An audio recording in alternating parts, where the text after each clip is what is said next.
नमस्कार, उत्तराखंड न्यूज में आपका बहुत बहुत स्वागत है। चलिए देखते हैं उत्तराखंड की 15 फटाफट बड़ी खबरों को।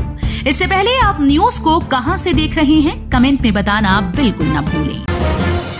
सीएम धामी ने पौड़ी के चौबट्टाखाल में की जनसभा, अनिल बलूनी के समर्थन में मांगे वोट। मुख्यमंत्री पुष्कर सिंह धामी ने सोमवार को पौड़ी के डिग्री कॉलेज मैदान चौबट्टाखाल में गढ़वाल लोकसभा क्षेत्र से भाजपा प्रत्याशी अनिल बलूनी के पक्ष में आयोजित जनसभा में प्रतिभाग किया। इस दौरान उन्होंने कहा कि जितनी सभाएं हो रही हैं उनमें महिलाएं बढ़ चढ़कर प्रतिभाग कर रही हैं। देहरादून से टिहरी के लिए जल्द बनेगी टनल, सीएम धामी ने की घोषणा, 1300 करोड़ की धनराशि स्वीकृत। मुख्यमंत्री पुष्कर सिंह धामी ने कहा कि प्रधानमंत्री नरेंद्र मोदी के नेतृत्व में उत्तराखंड विकास की ओर अग्रसर है। जल्दी देहरादून से टिहरी के लिए टनल का निर्माण शुरू होगा और इससे पर्यटकों की संख्या में बढ़ोतरी होगी। मुख्यमंत्री ने टिहरी लोकसभा सीट से भाजपा प्रत्याशी माला राज्य लक्ष्मी के समर्थन में चंबा में आयोजित जनसभा को संबोधित किया। नवरात्र से पहले रामनगर में बड़ा हादसा, 35 से अधिक जली दुकानें, सैकड़ों लोगों की रोजी रोटी पर आफत। गिरिजा मंदिर से सैकड़ों लोगों की रोजी रोटी चलती है। दुकानों में नवरात्रि के लिए लोगों ने उधार कर्जा कर सामान भरा हुआ था। नवरात्र के एक दिन पहले आग ने दुकानों को अपनी चपेट में ले लिया। आग के बाद सामान के अवशेष देखकर कुछ महिला दुकानदार रोने लगी। पिथौरागढ़ में धौंधुरा पेयजल स्रोत सूखा, पानी की किल्लत से परेशान हुए लोग, आधा दर्जन गांव में मचा हाहाकार। इस वर्ष शीतकालीन वर्षा न होने से प्राकृतिक जल स्रोत में पहले ही पानी काफी कम हो गया था। स्रोत के सूख जाने से कुनकटिया, धामीगौड़ा, धौलकांडा, दौबांस, बंदा, असुरदेव, जिबलाखाली, धारेखाली गांव में पेयजल की आपूर्ति ठप हो गई है। दिल्ली से 4 दोस्तों के साथ घूमने आया युवक गंगा में डूबा, एसडीआरएफ ने अस्पताल में कराया भर्ती। दिल्ली से 4 दोस्तों के साथ ऋषिकेश में घूमने आया एक युवक गंगा में डूब गया। आनंद फानन में एसडीआरएफ ने युवक को गंगा से निकाला और अस्पताल में भर्ती कराया। आबादी के बीच कबाड़ के 6 गोदामों में लगी भयंकर आग, दहशत में आए लोग 7.5 घंटे में पाया काबू। हरिद्वार के रानीपुर कोतवाली क्षेत्र के दादोपुर सलेमपुर में आबादी के बीच बने कबाड़ियों के 6 गोदामों में देर रात भयंकर आग लग गई। देखते ही देखते आग ने विकराल रूप धर लिया, जिससे स्थानीय लोगों में भगदड़ की स्थिति बन गई। सूचना पर पहुंची अग्निशमन की टीम ने करीब 7.5 घंटे की कड़ी मशक्कत के बाद आग पर काबू पाया। केदारनाथ यात्रा के लिए 5200 घोड़े खच्चरों के लाइसेंस जारी।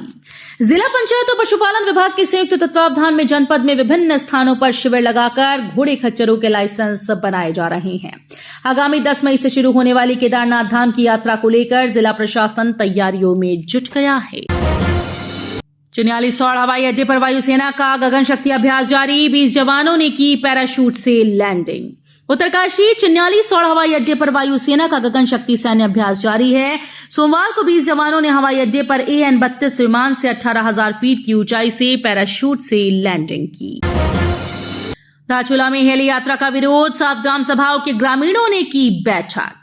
धारचूला में व्यास जनजाति संघर्ष समिति के बैनर तले अध्यक्ष राजन नबियाल की अध्यक्षता में नाबी मिलन घर में व्यास घाटी के 7 ग्राम सभा बुदी, गरब्यांग, नपलच्यू, गुंजी, नाबी, रोकांग व कुटी के ग्रामीणों की संयुक्त बैठक हुई। उत्तराखंड में प्रचार हेलीकॉप्टर वाहन की अनुमति लेने में देहरादून अव्वल, 360 अनुमतियां रद्द। प्रचार हेलीकॉप्टर वाहन की अनुमति लेने के मामले में देहरादून पहले स्थान पर है। अब तक चुनाव आयोग से 2121 अनुमतियां मांगी गईं, जिनमें से आयोग ने 1721 दे दी हैं। नैनीताल में कांग्रेस का धुआंधार प्रचार अभियान, घर घर पहुंचे कार्यकर्ता, भाजपा राज से मुक्ति के लिए मांगा वोट। नैनीताल में कांग्रेस ने प्रत्याशी प्रकाश जोशी के समर्थन में धुआंधार प्रचार अभियान छेड़ दिया है। सोमवार को कांग्रेस नगर अध्यक्ष अनुपम कबड़वाल के नेतृत्व में कार्यकर्ताओं ने धामपुर बैंड, डीआईजी कार्यालय के आसपास, आयार पाटा आदि स्थानों पर प्रत्याशी के पक्ष में समर्थन मांगा। गंगवार दंपति ने कांग्रेस को दे दिया झटका, 4 बार से जिला पंचायत की कुर्सी पर कब्जा, अब इस्तीफा।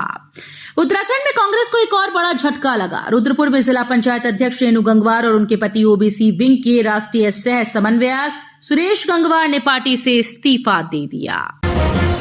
राजधानी दून के कई इलाकों में सुनाई दी धमाकों की आवाज, पुलिस प्रशासन हुआ अलर्ट।